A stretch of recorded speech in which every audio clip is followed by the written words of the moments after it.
ভারতের সামরিক শক্তি বিশ্লেষণের প্রেক্ষাপটে ভারত বিশ্বের দ্বিতীয় বৃহত্তম সেনাবাহিনী হিসেবে প্রতিষ্ঠিত। এর এক অংশ অভ্যন্তরীণ নিরাপত্তা রক্ষায় নিয়োজিত থাকে। এই প্রেক্ষাপটে পাকিস্তানের সেনাবাহিনীর সক্রিয় রিজার্ভের সংখ্যাও গুরুত্বপূর্ণ। পাকিস্তান ভারতকে আক্রমণ করার সম্ভাবনার সন্ধানে থাকে, যা ভারতকে উদ্বেগের মধ্যে ফেলে।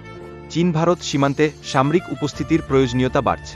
চীনের আগ্রাসনের ভয় ভারতের জন্য অতিরিক্ত সেনা মোতায়েনের প্রবণতা সৃষ্টি করছে। ভারতের বিমান বাহিনী যদিও আধুনিক, তবে লজিস্টিক সমর্থনে তাদের দুর্বলতা স্পষ্ট। ভারতে মাত্র 10টি ভারী পরিবহন বিমান এবং 30টি মাঝারি ক্যাটাগরির বিমান রয়েছে।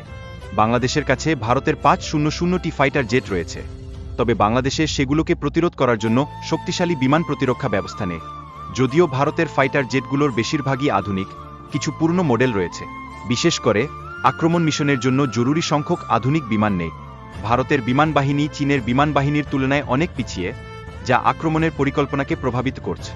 বাংলাদেশের সেনাবাহিনী নতুন অস্ত্র সংগ্রহে সমযোপযোগী পদক্ষেপ নিচ্ছে এবং দক্ষিণ এশিয়ার সবচেয়ে শক্তিশালী বাহিনী হিসেবে নিজেদের প্রতিষ্ঠিত করছে। বাংলাদেশ সেনাবাহিনী আন্তর্জাতিক অভিজ্ঞতা দ্বারা সমৃদ্ধ, যা তাদের দক্ষতা এবং যুদ্ধের প্রস্তুতি বৃদ্ধি করছে।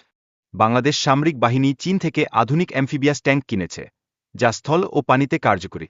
এটি সামরিক সক্ষমতা বৃদ্ধির গুরুত্বপূর্ণ পদক্ষেপ। যুদ্ধ কখনো শান্তি আনবে না, কারণ এটি উভয় দেশের জন্য বিপদ সৃষ্টি করতে পারে এবং ব্যাপক প্রাণহানি ঘটাতে পারে। এটি ভারত ও বাংলাদেশের মধ্যে শত্রুতা বাড়াতে পারে। অতএব, যদি ভারত বাংলাদেশে যুদ্ধের সিদ্ধান্ত নেয়, চীন ও পাকিস্তান সেই সুযোগে ঝাঁপিয়ে পড়তে পারে। এটি ভারতের জন্য একটি বিপজ্জনক পরিস্থিতি সৃষ্টি করতে পারে।